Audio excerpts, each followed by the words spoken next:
Hello, everyone, and welcome to the Contingency Plan Podcast. My name is Jedi Master David, and with me, as always, I don't know, we haven't talked very often recently, but we've got Darth Austin back. What's up, buddy? Hello, everyone. Oh, man, yeah. All right, how are you guys? They can't hear you. I miss y'all. They can't hear you yet. I haven't even posted it. What do you think? This is live? No, I can talk to them. Force power. Well, Podbean actually does have a live streaming thing now. I got an email a couple weeks back that you could live, and I've seen several people doing it now. So technically, I don't know. Maybe one day we'll look into that. Yeah, with all our free time, we'll definitely get into it. Oh, for sure. Well, that's the thing. That's been the thing. The free time. I've been busy. Very, very busy with some projects and so forth. And I know you work for a living, so.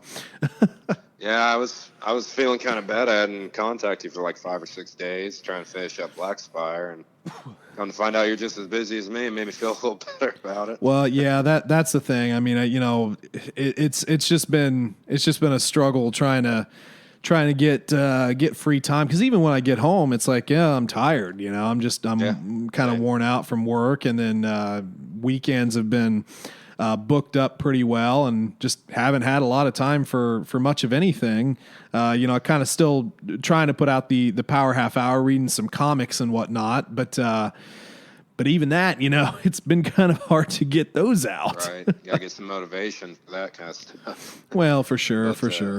But yeah, I mean, even trying to continue with the reread has been kind of difficult for me. I'm so tired when I get off work, I fall asleep if I try and read. I have to get up early and try and get an hour in the morning. Right. But I have been able to continue with Audible. Now it's getting colder. I'm not riding a bike, so I'm listening to Audible pretty much every day. Yeah, there you go. And finally finished Black Spire, and can't wait for us to do our review on that here shortly. Yeah, no doubt. So yeah, we obviously have Black Spire that we're gonna get into together at some point, and then we need to do the last half of Dark Tide Ruin from the new Jedi Order. That book was getting awful spicy when we were reading it, and unfortunately, I really haven't gotten much time to just jump back in. But yeah, Black Spire has come and went. I got that out. I don't know. I don't remember if I finished it the first week it came out, or if I finished it the next week. But you were awfully close if you didn't. Yeah, no spoilers. But what was your overall thoughts about Black Spire? Unique, definitely unique. The story that they followed, it's definitely not the kind of thing you think about. You think of your Bothan spies every once in a while, but you just don't think of spies in Star Wars all that much. So it was really cool to follow one, and had some really interesting characters, really colorful locations. There was some issues with the book, but all in all, very good. Yeah, for sure. I mean, Vi Moradi we've obviously seen her. I believe it was in Phasma. Now, I never read Phasma. I'll admit that. I eventually need to. But she's been around the universe. We obviously get back the character of Captain Cardinal. And some other new friends, but really extending on, Batuu and Galaxy's Edge. And I mean, it is a Galaxy's Edge companion book. Yeah. So. Yeah, it really actually makes me more excited about exploring Galaxy's Edge. One of these days, maybe. Well, good friend Lindsay from Clashing Sabers just went this past week and posted a ton of pictures that made me very, very jealous. She got in there to build the lightsaber, rode the rides, met Vi out there in the streets of Batuu. And I'm super psyched to go. If I wouldn't have tied up, all the money in existence to go to Celebration this coming year, maybe it would have been a little sooner. But as it sits, I think it'll probably be a little while before I go. Heck, I mean, if all the news reports are right, I mean, nobody's going. Have you read any of that? No, well. No, I haven't. I've heard that it's been slow, but I haven't really read any of the articles on it. Well, that's the thing. I mean, they're getting attendance, but the park the parks, now plural, because we've got the one in Florida. There, at the time of launch, the one in California, it wasn't fully open. They had a whole. Right, you only had like a quarter of it open, correct? I don't remember how much, like from a percentage, but yeah, I mean, it wasn't all open. We had like the Han Solo ride and go build a saber and, go to the cantina and, Yeah, you have like essentially 2 to 3 hours worth of stuff to do, and who's going to book a trip for that? Locals might go, Yeah. but that's about it. I mean, but there were people that definitely went, but I wasn't really planning on bringing this up, but I feel like maybe I talked about it in a half hour. But anyway, I read an article this guy had written where I think he took his daughter to it, and the guy just complained about the whole thing. It's like, obviously the money, it is expensive, but that's Disney parks. How much is it? I don't even remember. It's too much. I mean, too much is subjective, but I would say it's a lot. The biggest problem is that Disney and a lot of these amusement parks, we are out of the era of amusement parks being for the working class family. And that's something that you can go to every single year and get all this entertainment value out of, and, the Griswolds going on vacation. That's not really what a lot of working class families do nowadays, because of the cost can be somewhat prohibitive. And it was already getting pretty expensive when we were growing up, actually. Well, it's very true. Well, not that we ever went. No, we really didn't, because they couldn't afford it. No, we went to fairs. Yeah, which, God, even that nowadays is prohibitively expensive. Can be. But, yeah, I mean, the thought of spending almost $1,000 just to go, for one day, and between food and everything, it'll end up being that much. Yeah, it's a lot. But in addition, in the article, the guy was like, he was kind of complaining about, he was complaining about the price to go do the lightsaber thing. But it was like, well, it's an experience. Well, you're G darn right, it's an experience. I don't care how much that is. I would go do that. I would pay. I would pay that $300. 10 times out of 10. Okay, 10 times out of 10, I'm going to do that, period. That being said, complained about the price of that. Okay, I get it, but it's an experience. But then, so the little girl's out with her saber, swinging it around and everything. And a couple of stormtroopers come up and say, hey, put that away. Type it, not in a bad tone or anything, but it was just like, there's an experience, Vi Marati comes around, but you don't like scream her name, it's all, it's like RP, you role play a little bit. Right. It's like, are going to harass you if you have a lightsaber out. Right. But the other thing is obviously you don't want some little kid sitting around there swinging a lightsaber and hitting people with it either. Right, and it's not a plastic piece of junk. I mean, you probably hurt someone with that thing. Well, so yeah, it's a convenience thing for everybody, the patrons of the park, but it's also, get into the lore, okay? Get into the lore and, just play along a little bit. And he got a little on about that, and it's like, listen, man, you go to these things for an experience, okay?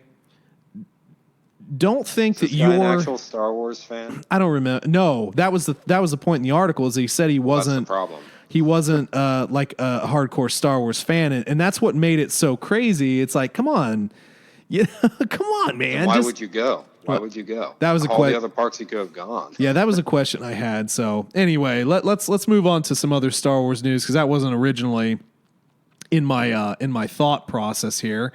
So do you want to go? Would you like to go super complainy, or would you like to go speculative first? Let's get the complaining out of the way. Get the negative out? And then we can have a positive podcast. Okay. So, negative article. So, this had come out, and a lot of folks have already talked about this, but I decided I wanted to leave it for when you were able to, call in here. So, because again, I'm speaking to the specter of the Darth. He's projecting over many miles through through a communicator. Who's the Sith that became a ghost? What was Bane? That's who. Huh? Bane?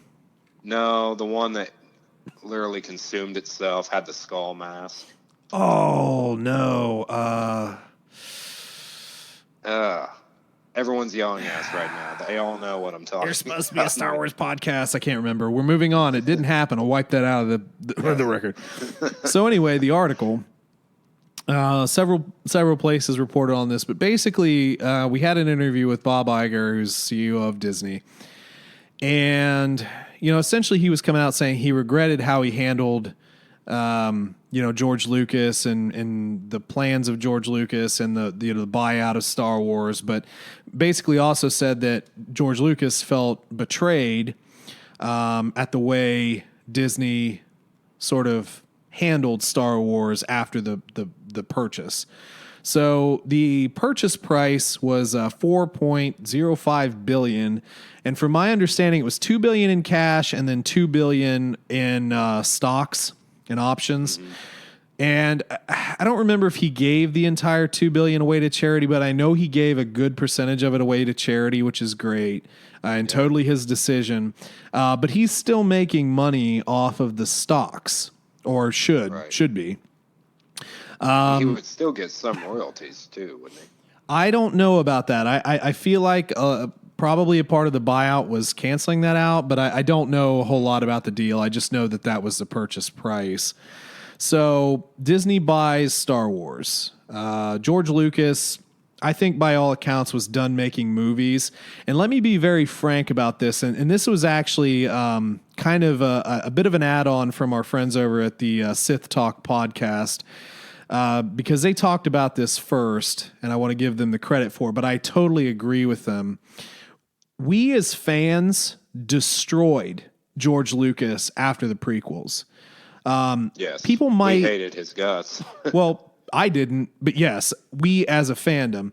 But the thing is like the prequels, they're remembered a lot more fondly now.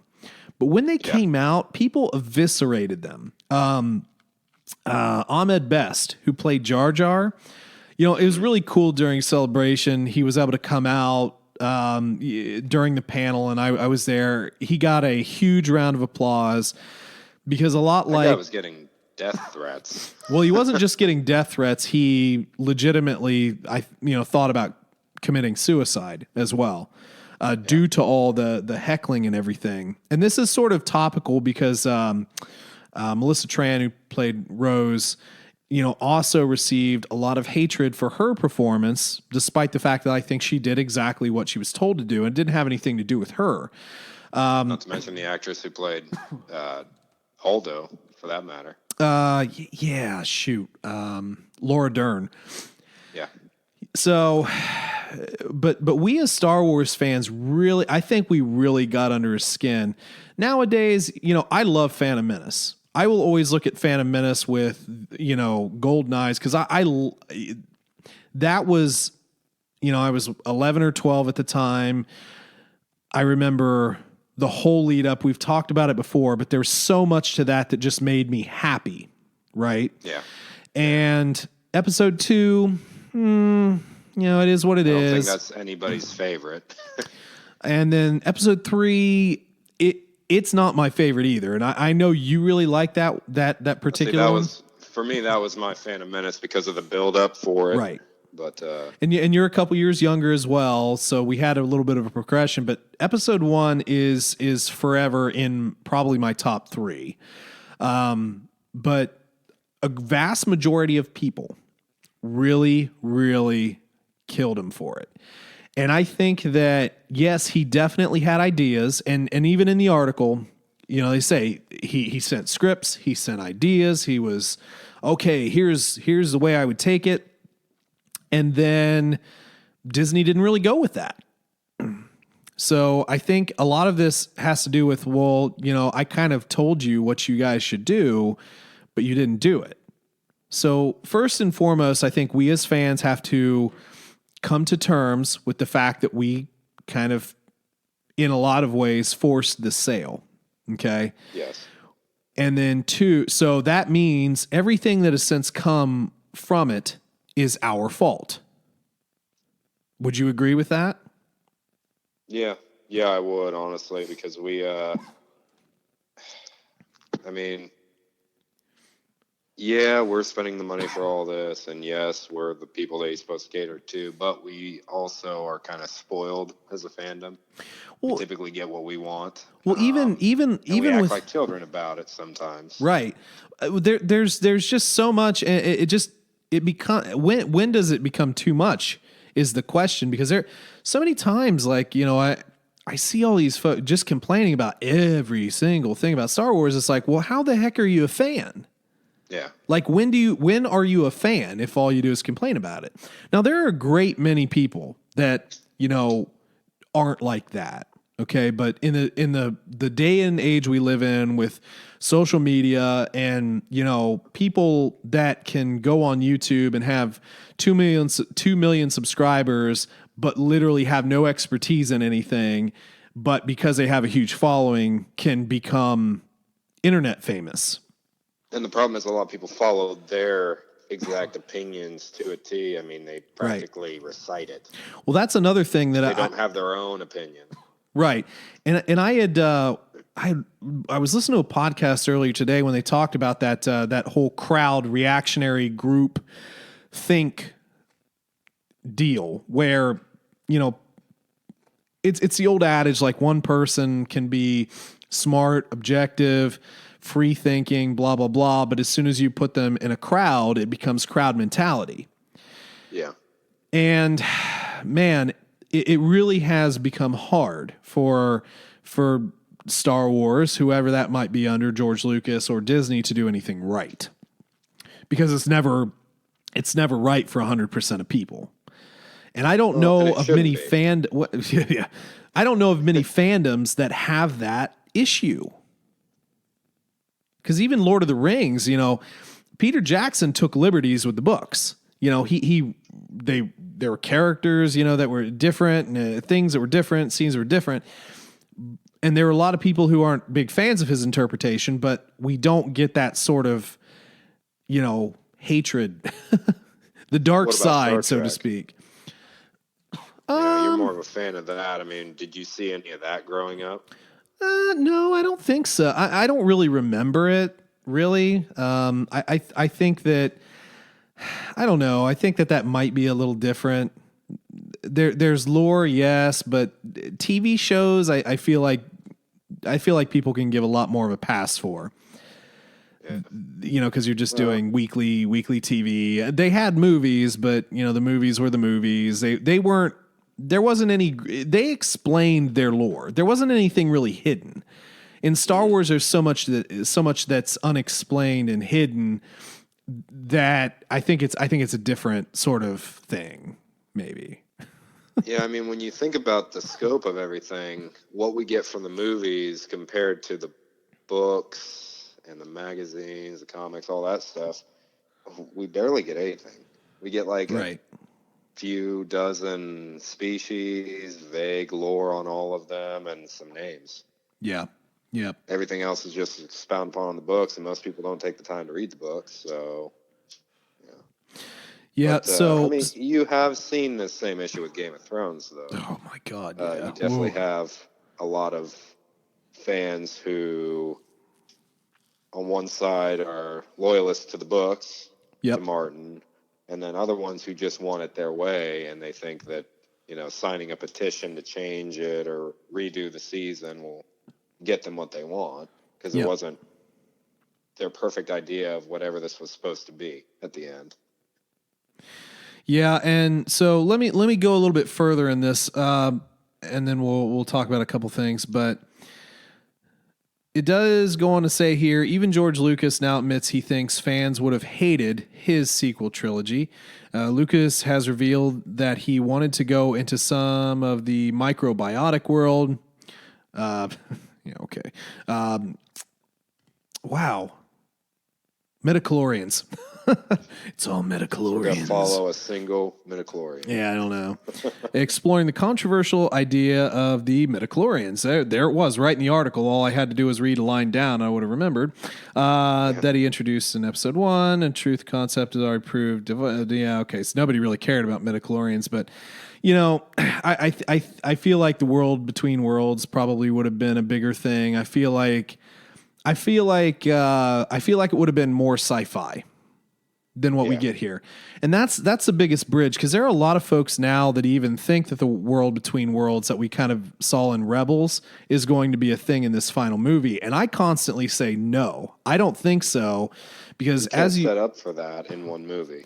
Well, I mean, yeah, maybe not. But my thing is that, yes, these are kind of sci-fi movies, but they also kind of get grounded in people. And I think that the cartoons are cool to explore a lot of that stuff, but I don't know if in the big screen it would work, because they're trying to appeal to a mass, not a group. The cartoons are more geared to a group of people that are going to really get into that, and kids who have bigger imaginations than most adults. But when you get in the movie theater, you know, you want to be satisfied, right? You don't want to have to, sometimes you want to think about it, but the thinking about it films are usually, 4 hours long and premiere at Cannes, Right. Well, and that's why I say, most of the people who don't take the time to, really learn the lore and go through all the books, you have to cater to those people, unfortunately. Casual fans. Yep. Yeah. You gotta think that way. I mean, Disney's got a lot riding on this. They can't take risks right now. Yeah, I mean they'll make all their money back, but I mean they were throwing down $4 billion in the hopes of making $1 trillion or whatever. And honestly, let me ask you 2 questions here. So first question, do you think that George Lucas could have gotten more money out of the Star Wars franchise? I think he could have with better timing. Star Wars was kind of not necessarily dead at that point, but we weren't really getting a whole lot. We had Rebels had started at that point, I believe, but that was about it. I think he could have gotten more if he had sold it right after Revenge of the Sith. Maybe. That's a different time, though. True. Very true. Okay. Let me also ask you this, and this is a big question, then we'll move on.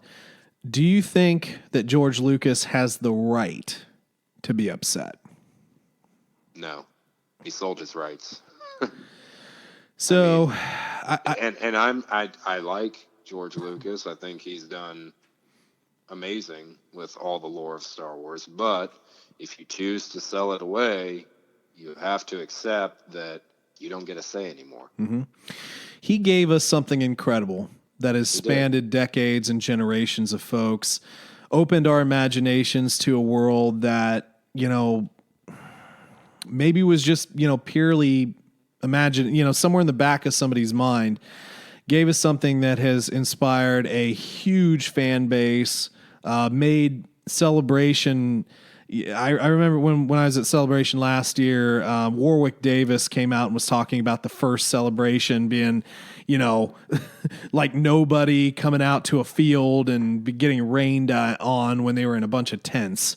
So it turned something, kind of just strictly for the nerdiest of the nerds into something very mainstream and something that everybody can enjoy, and crossed a lot of boundaries and really made, we're doing a podcast on it in 2019. And not to mention all the things that were created because of Star Wars. I mean, how many people were inspired to write because of Star Wars? Yep. No doubt. But it'd be really interesting to see what the world would be like without Star Wars, all the things we wouldn't have as far as culture. Yeah. Movies, TV. For sure. But I will say this. So everybody has the right to their feelings on things. He can't expect to have a role of authority in all this anymore. He can give an opinion. but that's it. Yeah, All no he has doubt. is an opinion I think his expectations were a little off. It's like you sold it. Yeah, okay, we'll check your stuff out, but we're under no obligation to use it. I think he just felt like they would just go with what he said. So, I kind of get the frustration, especially being the creator. But yeah, once you sell the rights away, you pretty much lost your authoritative voice behind it, unless you're specifically asked. But again, they're under no obligation to go with you. Do you think it's regret? Oh yeah, no, I definitely think he regrets selling the franchise. But I mean, at the time, what are you going to do? Yeah, how are you going to say no to $4 billion and you're not really doing anything with it? So yeah, and I'll ask one more question, then we'll move on. Say you're George Lucas, would you have sold it? You being you. I mean, this is obviously a very, out there it's question because I wasn't in his head and I don't know what he really had planned for Star Wars. Yeah, but I mean, wanted to let it just you being you. or... Say George Lucas sold it to you for whatever, and then you decided to sell it or not sell it. Would you sell it? Not necessarily being George Lucas, but just being you, and you had control over the franchise. Honestly, I wouldn't, because you get to a certain point with money where it doesn't matter anymore. And I feel like if you're tossing around the idea of selling something for $4 billion, you're kind of at a point where you're just doing fine. And there was still so much potential for Star Wars that it would have been fun to keep going. Yeah. I think I don't think I could have. I think if it were me, I think I would have tried to structure a sneaky deal that I'd still have input in it. Yeah. as far as everyone knows, you're not part of it anymore, and then you just essentially become Palpatine in the background. It's like here Disney, you're going to take care of all the shooting and the expenses of making a movie, but I can still slide right in here and be like an executive producer and screenwriter and whatever. So I can just strictly do that side of it, as opposed to the whole. Cared about. Well, and that making a movie is hard. Period. Yeah. So let's go ahead and move on just a little bit here. We got a couple other things here. I don't know. This is sort of a little bit more minor-ish because nothing's really exactly been reported. So let me make sure that I get the proper pronunciation, because I remember when we were talking about this, I pronounced it one way, and I looked at the pronunciation. I said, well, how the heck does it say that? So I'm just going off of strictly what the Wikipedia, which we all follow nowadays, says the pronunciation is. So Kevin Feige. You're not Sounds looking good enough. It's just like when we're reading our books and we're trying to figure out how to pronounce right. it. So he's the president of Marvel Studios, and there's some talk about him coming into the Star Wars universe. And we were kind of talking about this. This guy's been a producer, executive producer on basically all the Marvel type movies, basically since 2000, and that was X-Men. It's funny because I haven't really looked into this a ton, but it's funny because one of the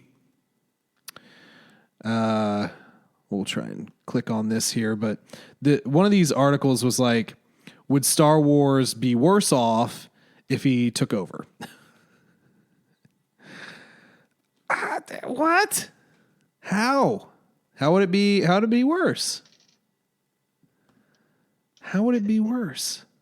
In the grand scheme of things, that's just being way too nitpicky. He's a professional. He's gonna do right by. Maybe. Well, maybe. I don't know. I mean, you never know. Everybody hates Kathleen Kennedy, apparently. Well, clearly, it's Star Wars is just gonna be ruined because there's gonna be after credit scenes. Well, here's the thing. Ruin Star Wars. Here's the thing, though. So, Marvel, not many people complain about Marvel, right? The MCU, because it's all cool right now. It's trendy. And, they've put out some stinkers in the past. Yeah. But now... Iron Man. Was anyone enjoying any of that? What? Any of the movies that came out before Iron Man and Let's see, all the Hulk movies and Well, Hulk wasn't super duper good. I don't know what else. What was before Iron Man? Now that I think about it, I bring back up my let's list. see. X-Men, couple of Spider-Man, the- Daredevil, X2, Hulk, Punisher, Spider-Man 2, Electro. Ooh yeah, Fantastic Four. Hoo. All the X-Men with like the Hugh Jackman X-Men, as I like to say, they're okay. Patrick Stewart was in I there. like those. I'm not a huge fan of those Spider-Mans, but I haven't been a fan of Spider-Man until this last one, which coincidentally, you did see that they worked out another deal for one more, right? Oh, no, I didn't. Good. Yep. Good. They worked out, the Sony and Marvel was able to work out one more, just a deal for one more, so that'll probably end that arc. But I'm pretty happy. But yeah, before Iron Man, that was kind of what we had. The Incredible Hulk was same year as Iron Man. But yeah, some of these movies before were okay. But the one thing about Marvel is that they're so good at casting. Yeah. So I don't know. I think it would be interesting. I don't know what it would be. We still have, two other trilogies, D&D's trilogy and then the Rian Johnson trilogy, which conceivably are still going on. So we've got a lot of Star Wars to explore. Really would be separate from that completely. So that's what it's saying. And it could just be a one-off. 10 years in the future, Well, for sure. It definitely could probably be. Take that long for Marvel to lose steam, so. Well, they still have things to put out. I mean, I don't know. We're on phase 4 now, and there's still 6 or 7 more movies, I think. Well, they could always tap. Here's a Moon Knight. Was Moon Knight Marvel? Or was that DC? I'm really bad about the smaller characters. The minor ones, yeah. I don't know. Oh, goodness. I'm sure they could go into more. Maybe one day we'll get the real X-Men. Yeah. Oh, wait. We already have that, right? Oh, my goodness. Everybody killed Dark Phoenix. I actually watched that and was, well, this is okay. I haven't seen Dark Phoenix yet. Sophie Turner. Dark Phoenix. I actually really enjoyed the Phoenix, Jean Grey's Phoenix story. They did a little bit of that in the cartoon, and that's probably one of the more interesting times. Was it similar to what they did with the last batch of X-Men, the Hugh Jackman X-Men? I can't answer that because I kind of stopped watching a lot of that. Yeah, gotcha. I'm very sporadic in Marvel. I really don't care much about it anymore. I did hard to. I did watch the last 2 Avengers and everything, but that's it's just tough for me. So, okay, well, there we go. Maybe another little development there. Let's pop into something different. How about this? Article pops up. J.J. Abrams denies trying to repair Star Wars after The Last Jedi. And I'll read this quote. I never found myself trying to repair anything. If I had done 7, I would have done things differently. Sorry, page reloads are great. Just as Rian Johnson would have done things differently if he had done 9.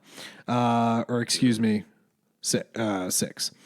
Roman numerals. That one tripped me up. It's been a while since I cared about Roman numerals. But anyway, having worked on television series, I was accustomed to creating stories and characters that then were run by other people. If you're willing to walk away from the thing that you created and you believe it's in trustworthy hands, you have to accept that some of the decisions being made are not going to be the same that you would make. And if you come back into it, you have to honor what's been done.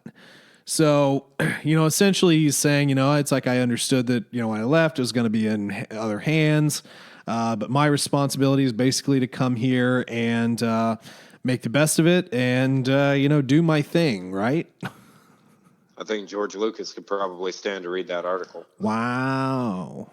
What a tie-in. Professional. It's good. That's good. But no, seriously, I mean, I think JJ seems like a pretty smart guy. Yeah. He's not going to walk into these kind of things because what these writers want right now, and you know what they want. They want him to blast Rian Johnson. He screwed up my vision. I was going to do this. Yeah.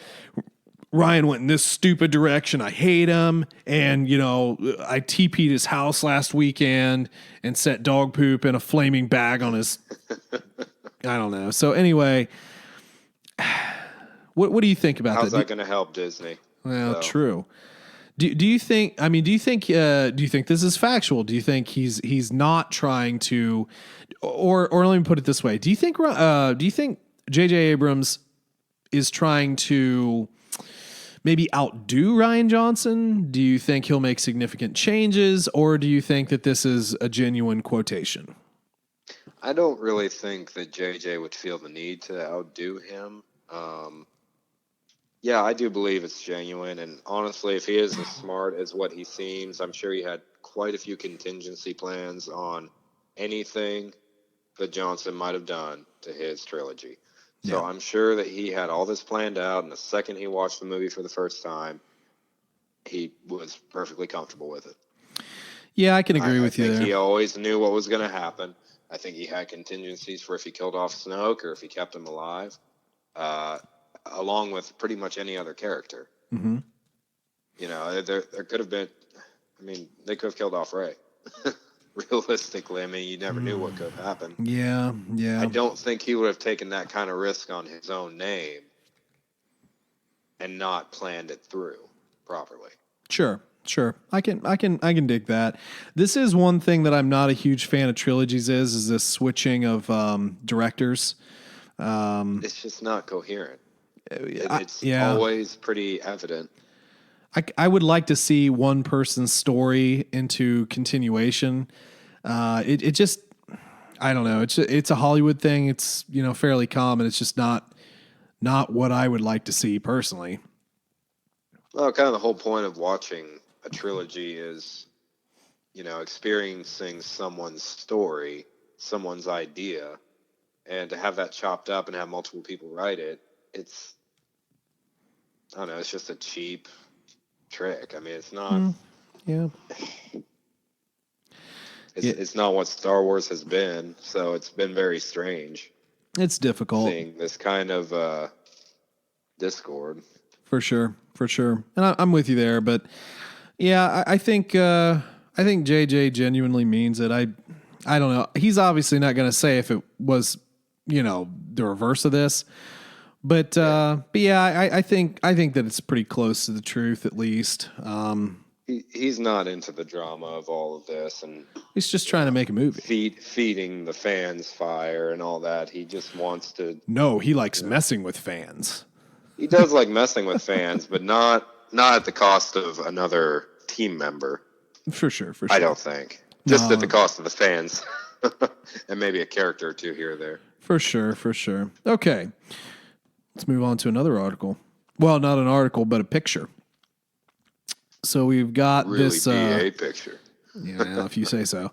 That's super smoky picture of he vaping. Did you read the whole article? the Knights of Ren vape, bro. Yeah, super cool. So yeah, we've got a couple of the Knights of Ren here. It's kind of smoky, and we were talking about this beforehand. Like, who are the Knights of Ren, really? And quite a bit of speculation. It could be Luke's students that followed Kylo. It could be cultists, followers of Darth Vader, and Palpatine. that was something that popped up in the Aftermath books. There was a group of kind of like a Vader cult on Coruscant. And I was just literally going back through these books here recently, so I've only read through the first one again. But essentially, we had a couple characters that went out. They were trying to buy Darth Vader's lightsaber, and somebody, oh yeah, I've got Darth Vader's lightsaber, which it's impossible. But but anyway, they did produce a lightsaber, and there was this whole deal with the cult. Essentially to Vader. So anyway, yeah, that's an interesting thought. being students of Luke, though. So here's what we were sort of thinking or talking about beforehand. So if they're students of Luke, obviously they were training to be a Jedi, right? Yeah. I mean, they weren't just hanging around cleaning the temple. I mean, they're stable boys or something. I mean, you never know. They could have been milking all those creatures for him. Fishing for him. Farm hands, yeah. I mean, you're here to milk these weird creature things. I need my blue milk. And a big catfish. And a giant catfish. That's all I eat. I've got mercury poisoning. Well, I don't know. I doubt they have mercury poisoning there. Maybe they do. I don't know. So That could have been leached in from the X-Wing. You never know. Goodness. Well, okay. So anyway, but my whole thought about that is like, so if they were former students, meaning you would assume that they're Force sensitives, wouldn't they have some sort of, like lightsabers? But in all the media we've seen, they have blasters. They have these weird melee type weapons. I think one has a mace. Yeah. So it's essentially like the guards for Snoke. Yeah, it's like, so what's up with that? Yeah. Are they really students? Do we care? Do you care about the Knights of Ren? I did in the first movie. Seeing them for the first time, it was really exciting. But that was the thing we saw in the Force Vision. I cared about Phasma too back then. I didn't. True. In the State movie. But there was there was Rey's Force Vision where they're on the planet's raining and Kylo comes out with 6 presumably Knights of Ren, and they didn't have sabers then either. But it was kind of like, well, yeah, who are these people? Are they followers? Blah blah blah. God, I find myself not caring about him at all. It's really weird. It's like okay, so he's got his buddies. Or I can't say that I really did, honestly. I was too focused on like the rest of the characters. Yeah, I mean, there wasn't much for you to grab onto with them. They were Well, kind of throwaway characters, unfortunately. I got Game of Thrones. We had the Golden Company. They're supposed to be all BA and then they all die. It's like, well, that was like 5 seconds. That was a waste of millions of gold coins. Good job, Cersei. Jeez. Yeah, right. I don't know. The only reason it would make sense for them to be Luke's students is maybe Kylo's training them himself, and he won't allow them to use a lightsaber until they are ready to corrupt their own crystal. And well, blah, blah, blah. but would that's another question though? Would they even get sabers? Because like with the whole rule of 2 thing, just from a Sith side. So you have 2. You one to have the power, one to crave it, but you're not necessarily going out there and trying to give saber classes to other people, right? So is that really the case? Does he want them to have sabers? Does he want them to have this Force training if they're Force sensitive at all, or if he just wants soldiers, just an elite group of soldiers? I think a cool concept for that, if they did want to make it the Luke thing, or any Force sensitive at all, is if they all had, and it wouldn't work with 6, there's way too many, but if they all had Palpatine's power to conceal the fact that they have the Force from other sensitives, and he's just been keeping them around to help overthrow Snoke, and that's why they can't use lightsabers. They wouldn't want to draw any attention upon themselves. Yeah, but here's the other big question. It would make sense why they have such an affinity to melee weapons as well. True. But here's the other big question. Where have they been? Yeah. Like, where have they been? Like, we see them at the beginning of the movie and a vision, and that's in a vision. Yeah. So what's Kylo been doing with them? Are they trying to find the mysterious Palpatine temple?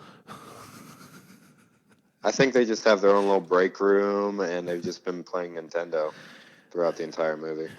Alarms going off. Ah, crap. That Kylo's probably doing something. Should we help him? Get to it, man. He's fighting Luke Skywalker. What are we going to do? I got a mace. I'm just saying, Can't do anything. And that's the thing. And that we can talk about missed opportunities. That is kind of a missed opportunity. It's like, where have they been? And conceivably, the only thing I can think about is if you're going to truly bring them in, maybe they are doing errands for Kylo. Maybe they're off in the galaxy collecting holocrons, or I don't know, finding the Darksaber, or. But don't you think by now we would have seen a book come out about them if we were going to get a lore before the movie? Well, that's tough. They're nipping around a lot of things right now, but I think it's really difficult. It's very difficult to put things out this soon. Now, that being said, there is the 4 or 5 issue comic series, Kylo comic series, coming in December, just before the movie, and I believe that will actually detail a little bit more in the Knights of Ren, hopefully. So we do have that, but we got to wait till December for that. Honestly, I find myself noticing that we say this a lot, that it's just a missed opportunity or what happened to them. We've had that with Phasma, Sure, a little bit with Snoke, and we have it with the Knights of Ren and quite a few other little things. Does it just feel like these movies have like an extra 2 hours of deleted scenes we don't know about? Almost definitely. I mean, I think so. My biggest gripe with The Last Jedi was the fact that they didn't have what would have been the final lesson scene with Luke the little and Rey. Simple 3-minute scene. That's all it was. The movie. Her racing down the beach trying to hack and slice all these marauders. It winds up not being that. It actually gave her the third lesson, and then you had the whole thing where they danced together a little bit. And there's some bonding that really ties things together. Yeah, it just gave more into the budding relationship between the two, and it gave more excuse for why Luke is the way he is. True. Why he's so disillusioned to the Jedi religion. Right, and then it also kind of, the other thing that I understand why it was cut out of the movie, but I actually really enjoyed it in the book, where he was getting ready to go with Rey. He had convinced himself, it's like, yep, I'm ready to go. But then he sees her and Kylo touch hands. He's like, no, I'm not going now. But, so again, there were things that were omitted. There were things that were written that were omitted. And then there are things that, we're just kind of saying now, it's like, well, they just weren't in there at all. What happened with it. So yeah, I get where you're coming from. Yeah, I think there's a room just dedicated to all the extra deleted scenes that we didn't get from the DVD. Well, deleted scenes and script pages that were never filmed, and yeah, it's crazy. Well, I mean, you're writing for one of the biggest franchises, period. I mean, you're not going to get that right first time. I mean, I wouldn't want to be in his shoes, either of their shoes. Be second-guessing yourself so much on everything. I would get paid millions of dollars to make a movie and a fandom that I love and just do it my way. I have thick skin. I don't care what people say. I'll do whatever I want. Well, I take that back. If I had about 5 years to just sit around and research everything, get the lore spot on perfect, and if I listen, had the time to prepare, sure. It'll come out. She's Rey Syndulla, for all I care. Yeah. Those buns aren't buns. They're budding. What do they call those? They're head tentacles. They're yelling at us again for not knowing that. Jason Syndulla had a child, and it was Rey. Oh, goodness. Okay. So one last thing here. I actually didn't pull this up, but I remembered it as we were talking. So do you remember months and months ago, we talked about a poster that came out that had all these characters on it, and it came from an account on Twitter that was notorious for creating super cool and realistic posters, but really wasn't real.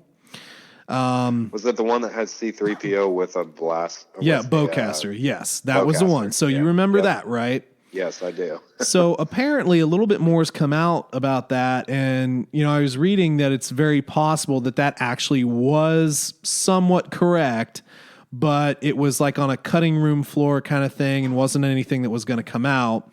And then here recently we had, I don't remember if it was Star Wars Theory or it was one of the bigger podcasty things that came out and had this shirt that they took a picture of. And it was basically the same poster, except they cut out the one slug alien and put Rose there. So it appears as though that, and they also like took away some of the stormtroopers at the bottom, and it was just slightly different. There were a lot of ships in the background. There was like the X, Y, and A wings back there for whatever reason. So personally, I didn't really like that poster because it's really busy. I actually really enjoyed the poster that they just put out that I want to get a copy of, but I don't know if I want to buy like the knockoff home print shop version or if I want to wait for the official. But you have to substitute one more thing, obviously. Instead of C-3PO with the bowcaster, it's got to be Sith Eye. Well, 3PO. No. Well, here's the thing. There's a point that I want to make about that, but anyway, I don't really know if I like that poster all that much, but it seems like it could be a real thing. And that got me thinking about C-3PO with the bowcaster. So in that image, he has a bowcaster. He's got the bandolier on. And I think I expounded on this a little bit in the last Power Half Hour, if I'm remembering correctly, or I might have just been talking with somebody about it. It all flows into each other anymore. But think about this. I have a feeling like we're going to lose a major character in this next movie. I don't know why. Have to. I just feel like we will. So I'm looking at this image and I'm seeing C-3PO with a bandolier and a bowcaster. So what if we lose Chewie? Yeah, we get our Vector Prime sort of Chewie death, preferably not in the same manner, but we lose Chewie. It'd be very awkward if it happened the exact same way. Well, Hughes and Vong show up, yeah, it'll be great. Yeah. But no, last 5 minutes of the movie. Anakin Solo shows up. It's like, I'm here. It's my fault, Dad. Oh, Dad, he's not here anymore. But anyway. So Kylo Ren shows up. Who are you? Yeah. I'm kind of you mixed with my brother. Sort of you. So anyway, my point is that what if C-3PO, upon like Chewie's death, just goes a little nuts? Because, he's prim, he's protocol droid. Goes a little nuts, picks up the bowcaster and just starts, like shooting people. Okay, just like starts just like going nuts. Doesn't care which side you're on, just starts shooting resistance fighters. No, he goes on the bad guys. But so the secret attack protocol that Anakin put in him so many years ago, finally, to protect him and his mother, it just finally snaps on, and he just starts going nuts. All those times it didn't snap on when he's in peril. That's why he has the red eyes. That's the protocol. Just going in effect, he's going to start killing them all. Or I killed him.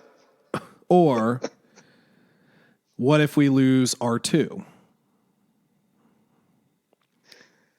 That reaction would make more sense from R2, although he was pretty close with Chewie as well. Well, see, and again, here's the thing. The C-3PO Chewbacca relationship, I think, is very understated. But, so when he was blasted in Episode 5 on Cloud City, who went after him? Who went looking for him? Chewbacca. Yeah, and who put him back together? Who put him back? Yeah. Wore him on his back, carried him around. I think that they actually have a lot more friendly relationship. I think that genuinely that's a friend relationship. And I think Chewie, views him as a lot more... valuable than a lot of other people do, because he's kind of annoying, but they have something there. And I just think it would be funny. It would be kind of a cool moment if for some reason, maybe you didn't even have to kill him, but he was, shot and he was struck down. Yeah, couldn't fight anymore, so he gives him the bowcaster. I mean, he sees the bowcaster on the ground, and then, well, here's another thing.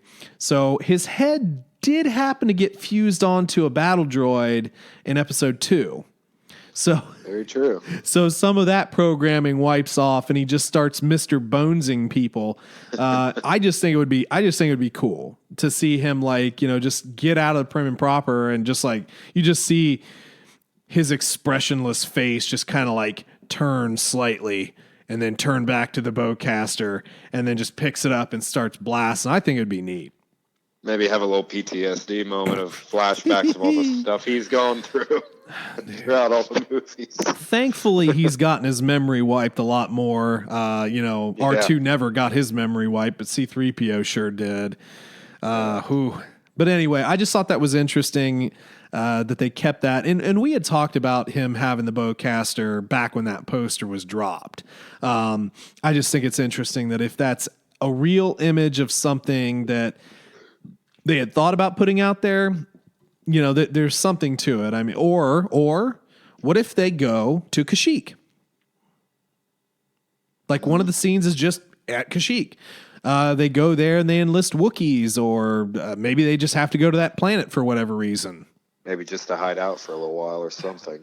Yeah. And you know, the C-3PO just gets a bowcaster and a bandolier. It's like, here you go, buddy. You're one of us now. One of us. One of us. I wonder if the Wookiees would worship him like the Ewoks do. Oh, whoa. Hey, who knows? Oh, man. Last and final thing here. It's very serious. Do you think we'll see Ewoks? I think we'll see a cheap knockoff of Ewoks. No, honestly, I'd kind of like to see Ewoks. I think that'd be kind of cool. I know. I hope this doesn't get taken the wrong way by a lot of fans, but I think it would be kind of cool if they do end up doing the funeral scene with Leia, if you got to see some Ewoks, because obviously they didn't worship her like old C-3PO, but they definitely had a lot of respect for her. Yeah. So that'd be kind of cool. Maybe some descendants of old what's-his-name that discovered Leia. Yeah. Logray. Or he might even be around. I can't even remember. Did they kill him off at a point? No, I don't think so. That's tough. I'm not really huge into the Ewok lore. I know my good buddy Ez over at Hyperspace Hangout sure as heck is. He's been wanting to see. Somebody has to be. Yeah, he's been wanting to see Ewoks back in the universe for a while now. So who knows? Maybe we will. Well, Ewoks have always been kind of crapped on, but I always loved them. Personally, they were they were cool. They weren't as bad as some of the other things that were out there. That much is for sure. They could be adorable and cute and still murderous. Yeah, stormtroopers and eat them. Exactly. There was cannibalism. Yay, cannibalism! Yay. Almost ate Han too, for that matter, and Leia. For sure, they were. We don't talk about that. We don't talk about that. Well, all right, folks. So that was pretty good. There was a lot of stuff to talk about here. Definitely glad to have the Darth back. We will get back on our normal schedule here before too long. Just see you guys in 3 months. We've got a lot to go over, and then man, November is so close. And we have no time for all the goodies. So close. We're gonna be really. Actually, I think I might actually get a little bit of time to enjoy all this stuff. Yeah, you're going to need to. I've got vacation days I need to burn, so I'm going to start dotting them out there because, we've got a lot to take a look at. And I've already planned my vacation. It's going to be between Christmas and New Year's. I'm going to have all 5 days. Jeez, you're killing me. Playing a lot of Jedi Fallen Order for that. Jedi Fallen Order, man. Yep, we definitely got to get into that. You know what, dude? You get yourself a PS4 so we can play online together. Stop with this Xbox just a crap. Switch. We need to get a Switch. Yeah, maybe. But all right, folks, thank you very much for stopping by for another episode. We greatly appreciate it. So you guys have a great rest of your day. And as always, may the Force